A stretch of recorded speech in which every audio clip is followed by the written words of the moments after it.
¿Qué es la vitamina D?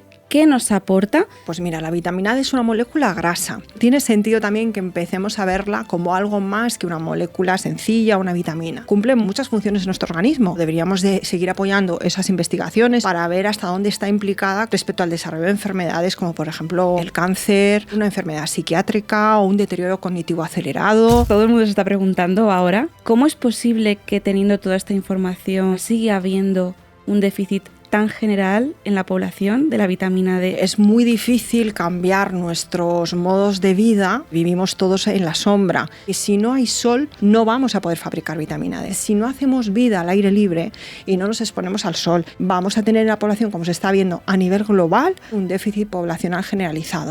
¿Cuánto tiempo de exposición solar sería necesario si hoy por hoy una persona no quiere suplementarse? Pues ¿sabías que la vitamina D puede influir no solo en tus huesos, sino en tu sistema inmunitario, en procesos inflamatorios e incluso en tu genética?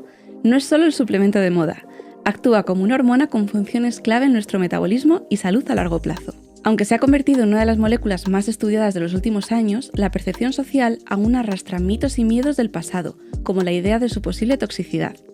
Esta imagen, unida al hecho de que hoy en día vivimos más tiempo en interiores, nos exponemos muy poco al sol y nuestra dieta aporta cantidades mínimas de vitamina D, ha provocado que la deficiencia se haya convertido en un problema de salud pública global. Soy Beatriz Turegano, odontóloga especializada en periodoncia, y en este episodio vamos a descubrir qué hace realmente la vitamina D en tu cuerpo, cómo saber si te falta y qué estrategias pueden ayudarte a mantenerla en equilibrio. En boca de muchos, by Curaprox. El podcast para descubrir que tu salud empieza por tu boca. Bueno, para aclarar esta y otras cuestiones y entender qué significa tener buenos niveles de vitamina D, hoy contamos con una invitada de excepción, María Bascuñana. Ella es nutricionista especializada en inmunonutrición, referente de la vitamina D en España y autora del libro Vitaminados. Buenas tardes, María, ¿qué tal? ¿Cómo estás? muy buenas tardes, Beatriz. Encantada de estar aquí con vosotros. Gracias por desplazarte, por venir a Madrid a hacer la entrevista y por contar contigo en este episodio. En primer lugar, vamos a hablar de diferentes puntos sobre la vitamina D, generalidades. Sí me gustaría definirlo, que nos explicaras realmente qué es la vitamina D, qué nos aporta y por qué hay ciertos expertos que preferirían tratarla más como una hormona que como una simple vitamina. Sí, Bea, pues mira, la vitamina D es una molécula grasa. Es derivada del colesterol y tiene un funcionamiento, una actividad similar a una hormona esteroidea. Por eso se está considerando una hormona, porque además tiene la capacidad de actuar en tejidos diferentes, desde donde es producida, viaja a células de diferentes tejidos y órganos donde actúa. Y esa es una de las condiciones que tiene que cumplir una hormona. De todos modos, esto también tiene sus matices. No debemos dejar de llamarla vitamina D, también podría justificarse el porqué, pero tiene sentido también que empecemos a verla como algo más que una molécula sencilla, una vitamina, ¿no? Cumple muchas funciones en nuestro organismo. Tiene múltiples acciones metabólicas y con esas acciones se cumplen funciones no solo óseas, las ya conocidas, sino también inmunológicas, muy importante en este siglo, los descubrimientos en inmunología y la vitamina D, también a nivel nervioso, endocrino. Así que es una sustancia, una molécula bastante interesante en el desarrollo de la salud y también el desarrollo de la enfermedad, podríamos decir. Perfecto. Y respecto a desde los años donde se descubrió hasta ahora, ¿qué importancia tiene este cambio de mirada con la vitamina D y con tu especialidad con la nutrición? Claro, pues como cumple tantas funciones diferentes que se han ido identificando de esta molécula y que todavía hoy en día se sigue estudiando, qué implicaciones tiene en la salud, pero desde luego como son tantas sus funciones, no podemos mirar para otro lado. Deberíamos de seguir apoyando esas investigaciones, esos estudios, para ver hasta dónde está implicada, como decía, no solo en conseguir el equilibrio, que no se rompa el equilibrio, que para eso las vitaminas siempre han tenido esa función, que no se rompa el equilibrio en una persona, pero también qué implicaciones hay más allá de ese equilibrio respecto al desarrollo de enfermedades como por ejemplo el cáncer o como por ejemplo una enfermedad psiquiátrica o un deterioro cognitivo acelerado o defectos en la respiración respuesta inmunitaria. Entonces, claro, todas esas implicaciones son importantes en el campo médico y en el campo de la nutrición clínica, que es mi campo. Con lo cual debemos de considerar esta vitamina hormona a la hora de utilizar protocolos de actuación o con estrategias nutricionales, no solo dietéticas, sino también nutricionales desde el campo de los nutracéuticos, que es una palabra, un concepto menos conocido, pero es esas sustancias naturales que obtenemos, que podemos ingerir de forma oral, que pueden estar en los alimentos, pero muchas veces están aisladas de los alimentos o de productos que podemos ingerir y que cumplen una función más allá de lo que se puede esperar de un alimento. La vitamina D está, digamos, actuando de esa manera. Dependiendo de la dosis, vemos resultados muy importantes en el transcurso de la salud y la enfermedad. Respecto a lo que todo el mundo se está preguntando ahora, en este punto de la entrevista, dudo mucho que alguien diga, no, yo tengo la vitamina D perfecta, yo tengo los niveles altos. En general, ¿hay deficiencia? ¿Cómo es posible que teniendo toda esta información, toda esta evidencia científica, sigue habiendo un déficit tan general en la población de la vitamina D? Y cómo estos valores de referencia que nos estudian a veces no llegan ni al mínimo que debería tener una persona para ser competente a nivel inmunitario, para protegerse frente a infecciones. ¿Cómo es posible? Pues es posible, Bea, porque es muy difícil cambiar nuestros modos de vida que están impuestos en las sociedades modernas. ¿A qué me refiero? A que vivimos todos en la sombra, techados, bajo estructuras techadas en instituciones, en casas, en edificios, en fábricas o en oficinas, o en escuelas, en universidades, en gimnasios, en actividades extraescolares también muchas veces bajo techo, ¿no? Entonces nos desarrollamos bajo techo y esa forma de vida a la que llevamos tiempo ya de esa manera, nos vamos desarrollando de esa manera antinatural, nos lleva a un déficit de vitamina D. Porque si no hay sol, no vamos a poder fabricar vitamina D. Antes dije que era una molécula grasa derivada del colesterol, pero necesitamos de la acción del sol para poder activar digamos, esa molécula de colesterol y poder transformarla en vitamina D. ¿Vale? No es que el sol nos envíe, que hay gente que dice, es que no absorbo la vitamina D del sol. No tenemos que absorber nada que nos llegue del sol. El sol nos manda radiación, pero hay un tipo de radiación, concretamente la tipo B, los UVB y una pequeña fracción de los UVA también, pero sobre todo los tipo B, que cuando inciden sobre nuestra piel generan un estímulo necesario para poder transformar esa molécula de grasa de colesterol en vitamina D. Entonces, si no hacemos vida al aire libre y no nos exponemos al sol y no nos amigamos de nuevo con el sol, que parece que estemos enemistados con el sol, ¿no? Y nos bombardean con que es muy peligroso. Entonces hemos perdido la esencia de nuestros modos de vida que nos permitieron desarrollarnos a nosotros y a otros mamíferos que también necesitan del sol. Entonces, si no hacemos esto, vamos a tener en la población, como se está viendo a nivel global, vamos a tener un déficit poblacional generalizado.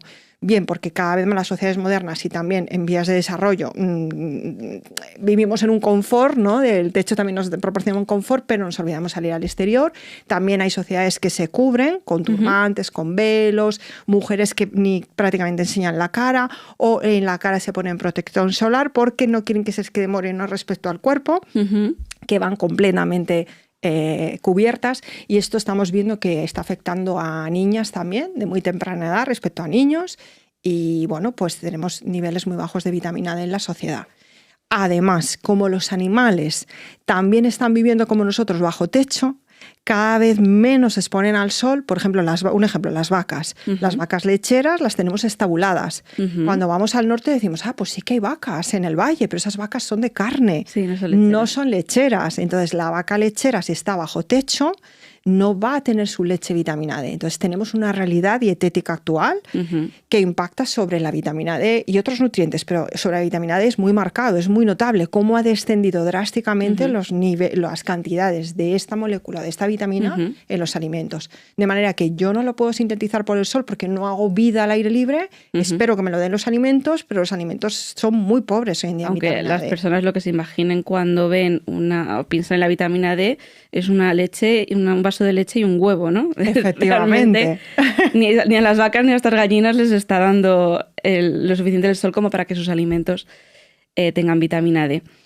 Tú en las formaciones que das siempre comentas un poco la necesidad de que para tener unos niveles ya óptimos de vitamina D deberíamos hablar de unos 50-60 nanogramos por mililitro en sangre, que es lo que nos miden en sangre, la vitamina OHD en las analíticas, para tener, como digo, estos efectos a nivel inmunológicos.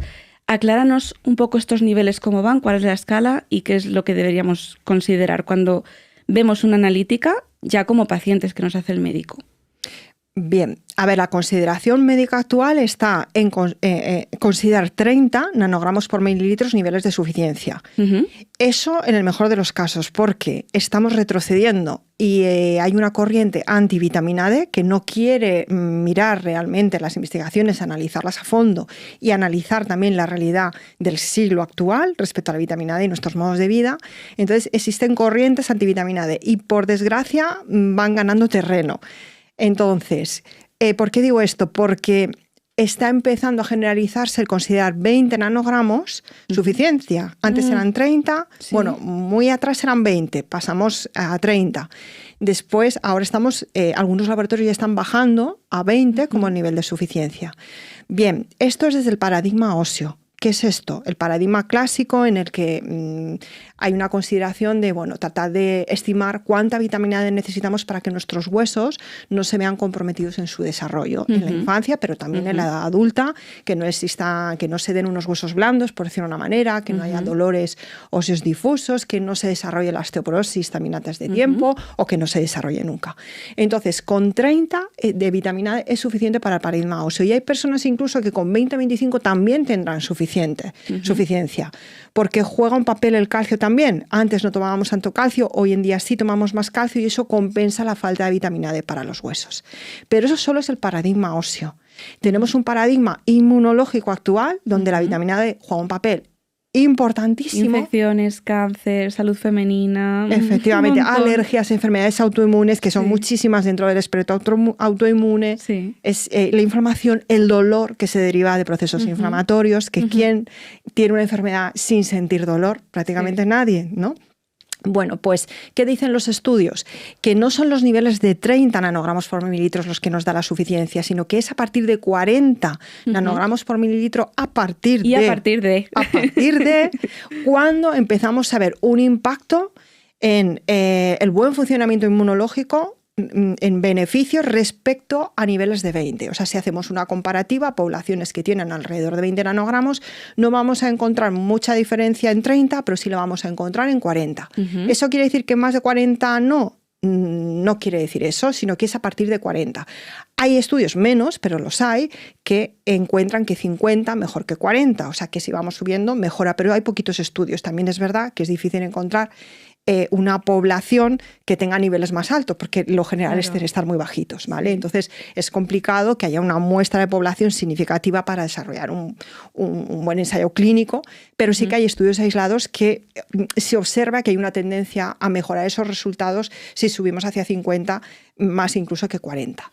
Y además, ¿por qué yo hablo de niveles de 50-60 como suficiencia? Digo 40 el mínimo de suficiencia, pero óptimo, que no es lo mismo el mínimo de suficiencia que óptimo, óptimo 50, 60 o 65 o 75. O 90. ¿Por qué?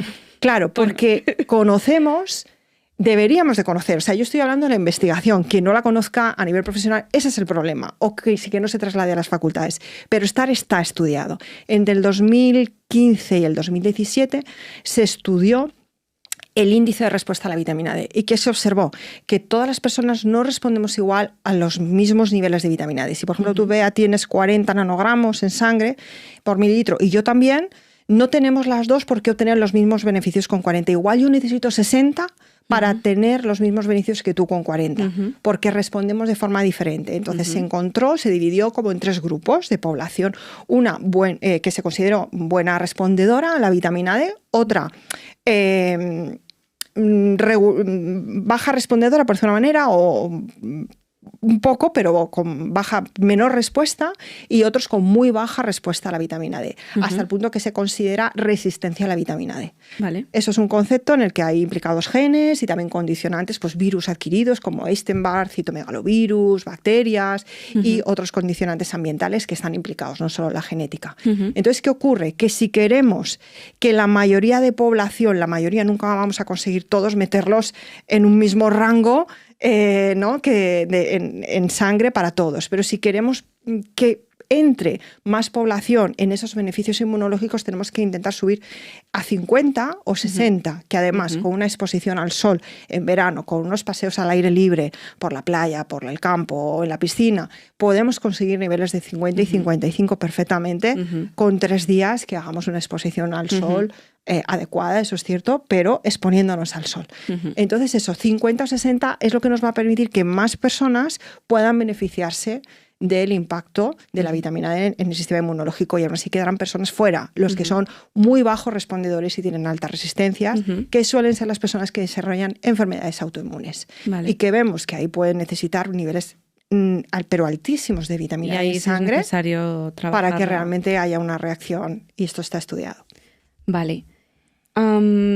Para hablar un segundo y aclarar cosas que hemos hablado antes del estilo de vida moderno, ¿cuánto tiempo de exposición solar sería necesario si hoy por hoy una persona no quiere suplementarse de vitamina D?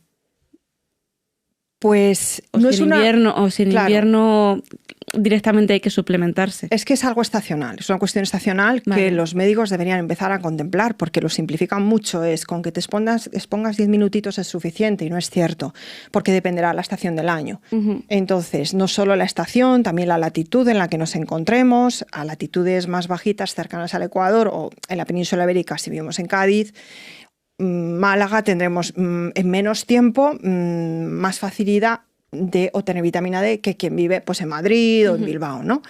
El tema es también la estación del año y la hora del día en la que nos expongamos al sol. Entonces, en invierno, por ejemplo, ¿qué ocurre en invierno? Ya cuando tenemos ese cambio de hora, que creo que es a finales de octubre, si yo no me equivoco, ¿no? Nos dicen, vamos a cambiar la hora y venga. Bueno, pues cuando tenemos el cambio de hora coincide con el invierno que se llama de la vitamina D. Esto es muy poético, una vez me dijo un inmunólogo muy conocido, uy, qué poético, voy a mirar más, voy a buscar información porque me ha sonado eso muy poético. Digo, la verdad, pues sí, está en la literatura científica expresado como el invierno de la vitamina D.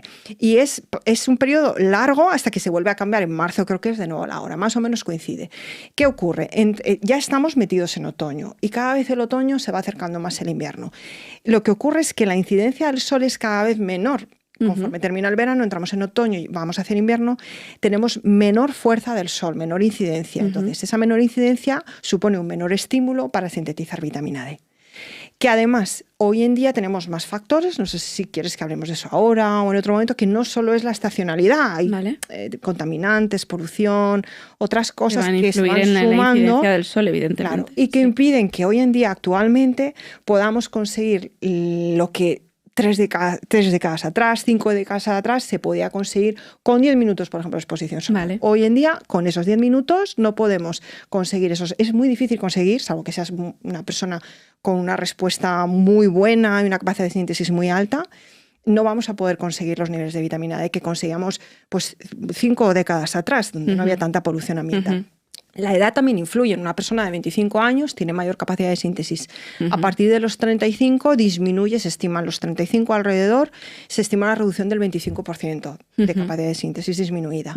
A los 50 años, el 50% disminuido, y a los 70, 75%. O sea que aquí tenemos edad, latitud, estación y hora del día. El tema es, en invierno o otoño, vámonos al otoño, debemos buscar las horas centrales del día. Las que en verano nos dicen, no, cuidado, no te expongas en horas centrales porque es muy agresivo el sol. En otoño e invierno, sí. En otoño e invierno, sí. Buscaremos esa 12 de la mañana, 1, 2 de la tarde, porque si no es que de hecho el sol no te calienta, pues de la misma manera que no te calienta, no hay estímulo suficiente para la piel. Y aún así, en pleno invierno, como puede ser enero y febrero, no es muy difícil que consigamos sintetizar vitamina D. Va a ser mínima la capacidad de síntesis dependiendo de la persona y su edad. Y también dependiendo de la extensión. Entonces, si vamos abrigados y no dejamos la piel al exterior, no podemos sintetizar la vitamina D. Con cremas, maquilladas. Efectivamente, maquillajes con filtros que llevamos que algunas mujeres llevan en las cremas. Entonces, nos quedan las manos si no llevan guantes. Exactamente. Y ahora incluso también están recomendando a las mujeres que te pongas crema solar en las manos, porque las manchas te salen en la cara, te salen en las manos y que es lo más expuesto. Así que prácticamente ya no estamos sintetizando vitamina D por todas esas causas. Pero eso, en invierno buscaremos las horas centrales del día y tendremos que estar más tiempo, 40 minutos, 1 hora, incluso 2, y he visto personas que haciendo eso no consiguen apenas subir la vitamina D. Pero bueno, suelen ser personas que veo a nivel clínico que tienen estados inflamatorios que hace que les cueste mucho más sintetizar. Y luego en verano, en cambio, necesitamos menos tiempo y no tenemos que ponernos las centrales del día, sino a las 11 de la mañana. Que hay gente que dirá, ala, eso ya es muy tarde, ¿no? ¿No será mejor 8 o 9 de la mañana? No, porque no hay estímulo suficiente. A partir de las 10, 10 y media ya empieza a haber algo. Entonces, las personas de piel muy blanquita deben empezar por ahí, a las 10 de la mañana, 10 y media. Pero cuando ya te bronceas un poco o no eres de una piel muy, muy, muy blanca, es mejor las 11 de la mañana. En España, adaptando, porque en los libros viene a las 10 de la mañana, pero tenemos que adaptarlo al horario español. Entonces, en España, en primavera, verano, es a partir de las 11 de la mañana y ahí estaremos 10 minutos, 20 minutos, 30 minutos, lo que cada persona tenga capacidad de estar sin llegar a quemarse. Claro. Aquí la conclusión básica es quién hoy por hoy tiene el privilegio, tanto en verano como en invierno, exponerse, partir su jornada laboral para hacer esto. Entonces, la suplementación es prácticamente una obligación. Quería preguntarte si hay algún alimento hoy por hoy que dijeras que es capaz de llegar a estos requerimientos, pero yo creo que no. ¿No? Sí hay algunos alimentos que tienen más vitamina D, como el marisco, ¿vale? Y pescados grasos. Vale.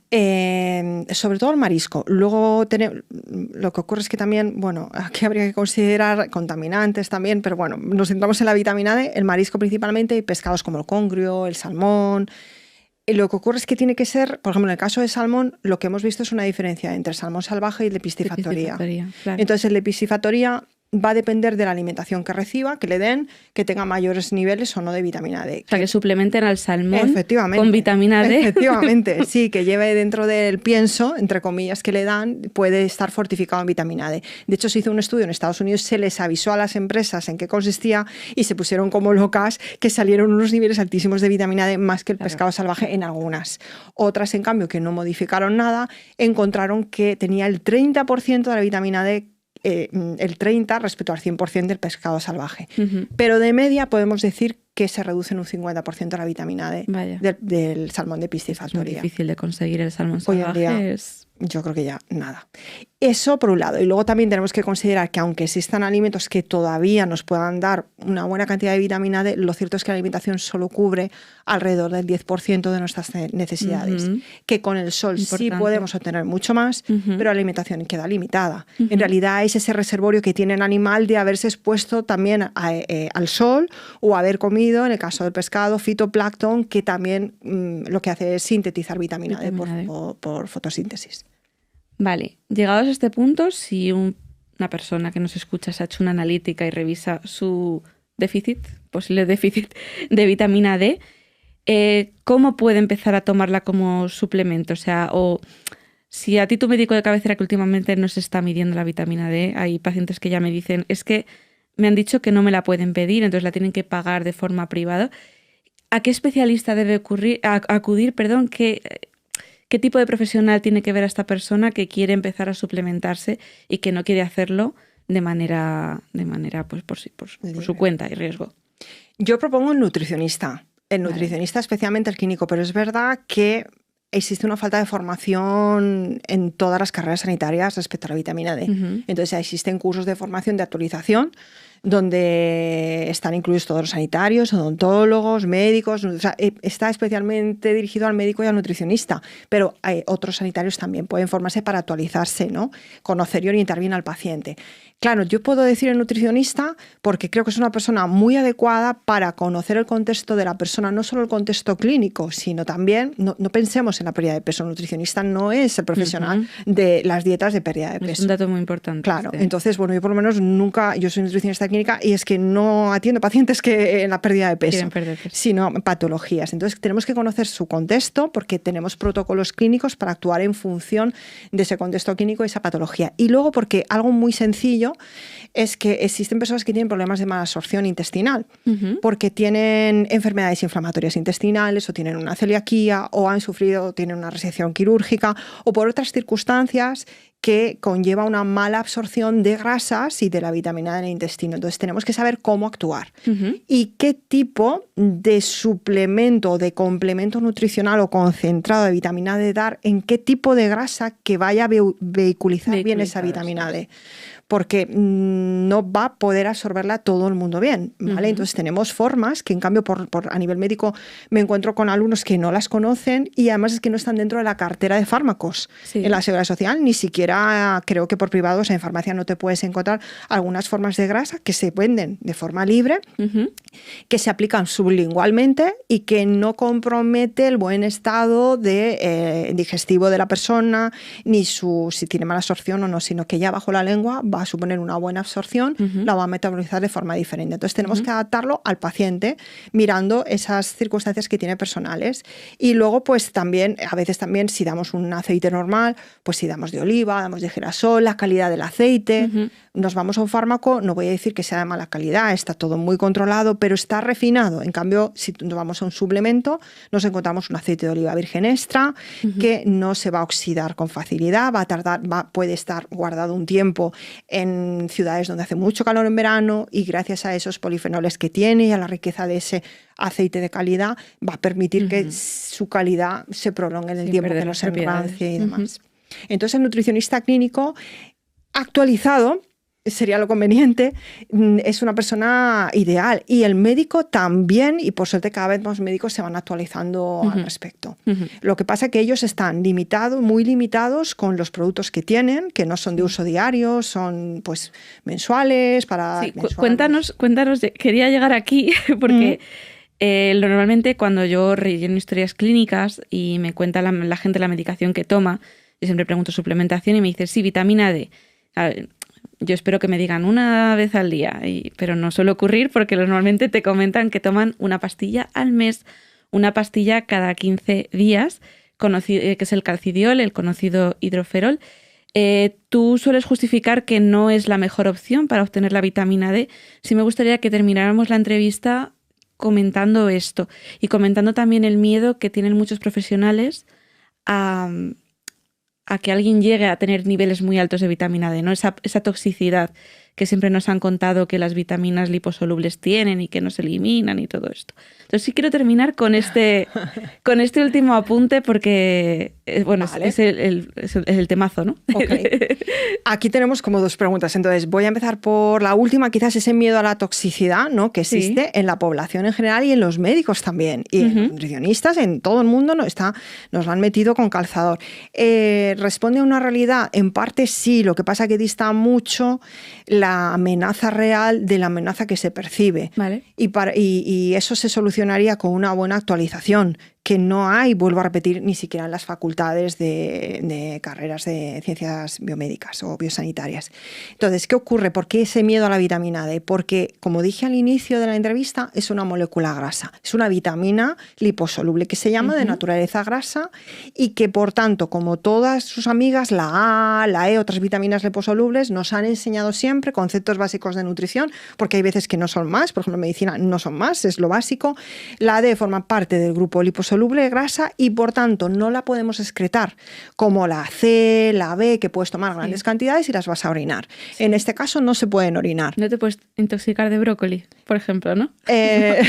Por ejemplo, aunque cuidado que algunas vitaminas hidrosolubles, claro que es que cuando entramos en nutrición hay que matizar muchísimo, claro que pueden producir problemas en grandes cantidades de vitaminas. Sí, pero dentro de nos han enseñado que no se primeras el riesgo es muchísimo más bajo con las hidrosolubles y en cambio las liposolubles por aquello de ser ser grasas y por tanto retenerse en el cuerpo, esa es la idea. La voy a retener, no voy a poder sacarla de mi cuerpo porque no la voy a poder orinar. Vale. Ni la voy a poder excretar, ni la voy a poder sudar de ninguna manera. ¿Vale? No sale de mi cuerpo. Entonces, ¿qué ocurre? Que si yo tomo una cantidad, por el sol no hay miedo, por el sol se sabe que lo regulamos, tenemos capacidad de regulación en la producción. Y llegado a un punto, si estamos produciendo mucha vitamina D, se para la maquinaria, por decirlo de una manera. Incluso si nos estamos pasando exposición solar, los rayos los UVA son los que se encargan de destruir algunas moléculas ya preformadas de vitamina D y de digamos, revertir esa formación. Su ¿vale? autorregulación. Sí. Vale. Que en algunas personas puede fallar, porque aquí todos en la genética siempre hay casos excepcionales y puede fallar esos mecanismos. Pero lo cierto es que cuando lo tomamos en un concentrado no tenemos esa limitación. Entra en nuestro cuerpo y lo obligamos a metabolizarla. Entonces, ¿qué ocurre? Que creemos que se puede acumular y que por tanto puede darnos una intoxicación por acumulación de grasa. Bien, pues ahora vamos a poner el punto sobre las síes. Aquí me podría tirar mucho tiempo hablando, voy a intentar ser porque y es súper interesante esto. Sí. Primero, sí se puede excretar la vitamina D. ¡Tachan! Me escuche quien me escuche. Sí. Ahora vais al médico y decís, mira, he escuchado un podcast y le van a decir, señora, no escuche podcast, no lea en Google. Bueno, pues sí, se puede excretar la vitamina D. ¿Cómo? Hay formas que son transformarla en una molécula parcialmente hidrosoluble, o sea, que permita vehiculizarse en agua, no solo en grasa. Y por tanto ya la vamos a poder eliminar por la bilis y por tanto por el intestino y por las heces. Y luego una pequeña fracción, mucho más reducida, pero también es posible por la orina. O sea, podemos orinar un metabolito que originalmente era la vitamina D, que se ha transformado en parcialmente hidrosoluble. Entonces nuestro cuerpo tiene una maquinaria enzimática capaz de desactivar la molécula, revertirla, o sea, digamos, hacerla de otra naturaleza para que podamos, pues eso, orinarla, por decirlo de alguna manera, ¿vale? Eso uno. Pero es verdad que si tomamos mucha más cantidad de la que nuestro cuerpo es capaz de, ¿me entiendes?, de equilibrar y decir, bueno, es que te estás pasando, María, estás dándome mucha vitamina D en suplemento o en fármaco y yo intento excretar esto, pero me das demasiada para lo que yo puedo. ¿Eso podría ocurrir? Sí, pero es muy difícil. Se han hecho muchos estudios. Hay que actualizar las cantidades que se recomiendan porque están desfasadas y hubo un error estadístico. Y todavía en los prospectos de la vitamina D encontramos un 10% de lo que se corrigió que debía ser. Es decir, si la ingesta diaria recomendada se estableció en 1997 entre 600 unidades internacionales de vitamina D a 1.000, en personas con osteoporosis se encontró que eran 6.000 a 10.000. Y que la mayoría de la población adulta estamos en 8.000, o sea, la media era 8.990 y algo, casi 9.000. Y la EFSA, Agencia Europea de Seguridad Alimentaria, revisó la toxicidad, los estudios, a veces incluso personas que accidentalmente tomaron grandes cantidades, no estaba pensado hacerlo así, y encontró que no es tanto el riesgo de toxicidad. No les pasaba nada. Que incluso, o sea, que 10.000 unidades internacionales al día son dosis segura para la mayoría de la población adulta. Pero esto el nutricionista tiene que matizar, porque hay gente que lo ideal... No, y por hoy tú te compras un suplemento más de 10.000 y te dice que es uno cada 10 días, no uno al día, para ajustarse a esta ley. A esta antigua... ley.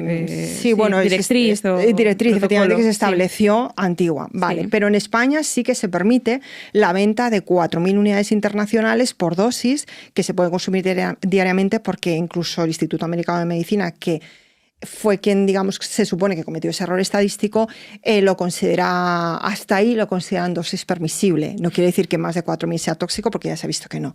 Pero vamos al tema hidroferol, ¿vale?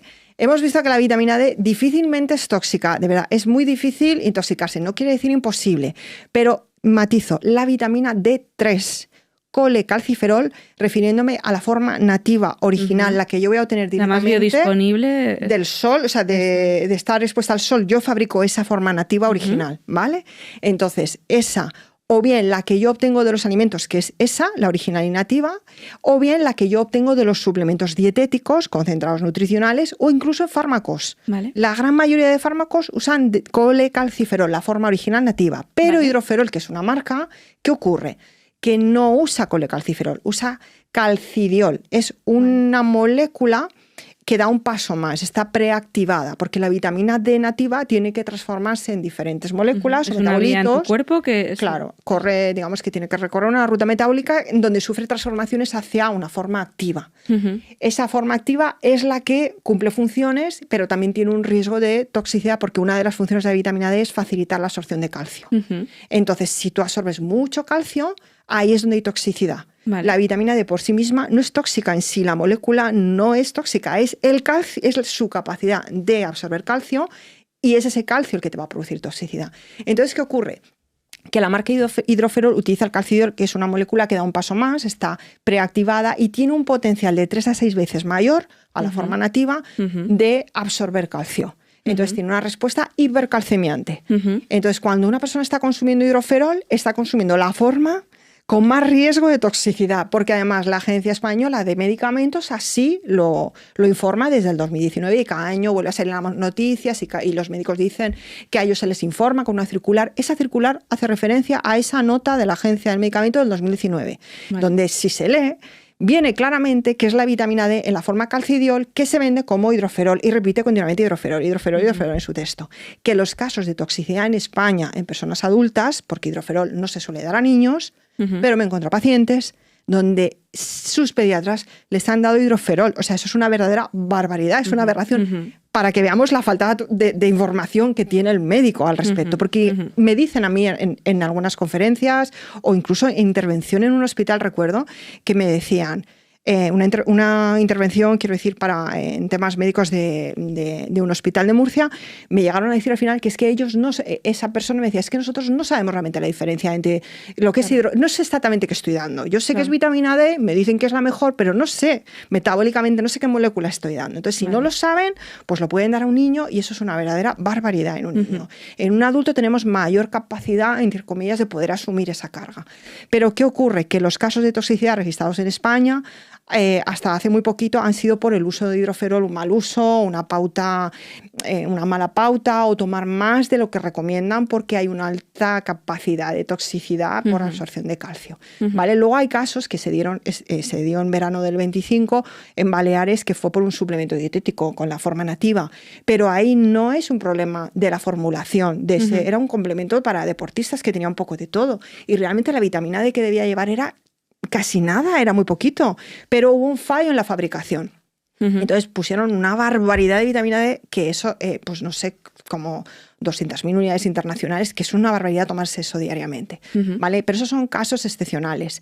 Nunca se va a comercializar eso, no se permite comercializar eso, ¿vale? Entonces, ¿qué pasa con hidroferol? Usa una forma preactiva que, como he dicho, tiene mucha más potencia, y por tanto, cuando miramos las unidades internacionales, que me está escuchando, y yo he hablado antes de 4.000, 10.000, nunca se vaya a hidroferol, porque las unidades internacionales de hidroferol no tienen nada que ver con lo que yo estoy diciendo. Yo hablo de la forma D3 con el calciferol, la forma nativa. Hidroferol habría que multiplicar por 3, por 5, por 6. ¿Y qué ocurre? Vea, como tú me comentas, encima te dan una pastilla o una ampolla quincenal o mensual. Entonces, la idea es actuar en forma de bolo, o sea, meto mucha cantidad concentrada, y para que no se le olvide al paciente, que se lo tome una vez al mes. Claro. Porque si fuese diariamente, siempre dicen los médicos, claro, se le podría olvidar al paciente, no hay adherencia al tratamiento, que dicen.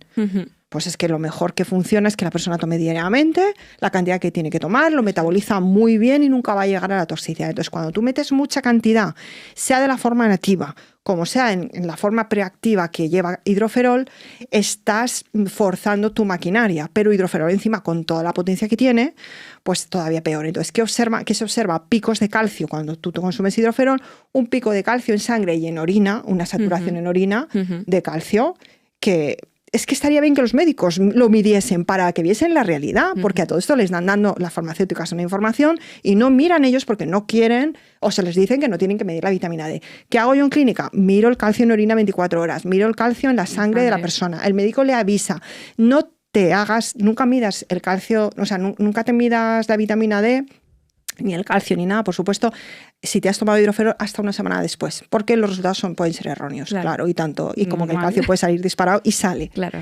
Y advierto, antes hay que mirar el calcio en orina que en sangre, porque antes vamos a ver la toxicidad en la orina, que en sangre, porque antes vamos a tratar de saturar la orina para expulsar ese exceso de calcio, para no comprometer el sistema cardiovascular, un aumento, una hipercalcemia que se llama en sangre, que puede llevarte incluso a un infarto, a un fallo cardíaco. Sí. ¿Vale? Entonces, hidroferol sí tiene respuesta hipercalcemiante y tiene mayor riesgo.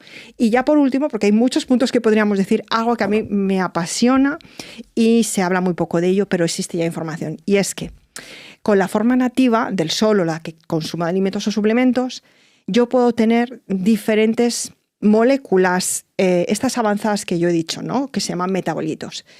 Cuando yo estoy tomando el hidroferol, tomo calcidiol, que es una molécula derivada de la nativa, Vale.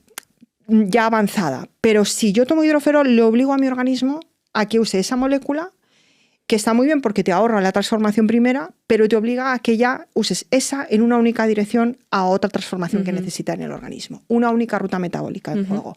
Cuando hoy en día ya sabemos que hay diferentes rutas metabólicas con diferentes metabolitos que se fabrican de la forma nativa y que no tienen respuesta hipercalcemiante, por tanto no hay riesgo de toxicidad, y que ya hemos descubierto de alguna de esas moléculas que tienen un impacto igual o mayor, con la misma efectividad que tomando el calcitriol, bueno, la forma activa de la vitamina D que deriva del hidroferol, por decirlo de una manera, ¿vale? Entonces podemos, a través de otras moléculas, obtener beneficios a nivel inmunológico respecto a la modulación de la inflamación en las personas, en la prevención. Por ejemplo, si has estudiado el cáncer melanoma, en cáncer de piel, que es el melanoma el más agresivo, pues como la vitamina D nativa nos protege con diferentes metabolitos, no exclusivamente hacia el que nos lleva hidroferol. Entonces podemos tener el cuerpo, que es muy sabio, fabricará diferentes metabolitos en función lo necesites, si necesito más calcio o no,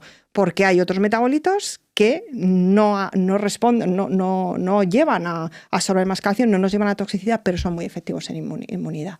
¿Vale? Y de hecho, en los fetos se ha encontrado en la placenta más de esta molécula 20-hidroxivitamina D, es un nombre muy raro, más que otras, precisamente como una protección contra el exceso de calcio. Entonces, todo esto lo dejamos fuera cuando damos hidroferol. Vale. Mayor riesgo de toxicidad, y nos dejamos beneficios de otras moléculas y otras rutas metabólicas que no vamos a poder recorrer, porque le obligamos a nuestro cuerpo a recorrer una, que es la que se suele enseñar en las facultades de medicina como si fuese la única y exclusiva, pero no lo es. Muchas gracias por esta aclaración. Ojalá que muchos médicos nos escuchen y se animen a formarse en todo esto, porque es el pan de cada día de los pacientes. Por mi parte, solo puedo recomendar a nuestros oyentes que de verdad, si quieren profundizar en este tema, se lean tu libro. A mí es un libro de divulgación, o sea, no es un libro muy, muy técnico, pero que te abre muchísima información acerca de esto, que debería ser de cultura general, como estudiamos cualquier otra cosa en el colegio. Así que por mi parte, agradecerte mucho. Nos han quedado muchísimos temas por tratar, temas muy interesantes de autoinmunes que hemos comentado. Y bueno, agradecerte de nuevo que estés aquí, contarnos todo esto. Y bueno, por nuestra parte, sabéis que si tenéis cualquier consulta, dudas sobre este programa, artículos que nos queráis pedir, solo tenéis que escribirnos en nuestras redes sociales, Curaprox Spain, Curaden Spain, y cualquier sugerencia que nos queráis hacer, aquí estaremos para escucharla. Por mi parte, nos vemos dentro de 2 semanas y muchas gracias por habernos acompañado. En boca de muchos, by Curaprox, el podcast para descubrir que tu salud empieza por tu boca.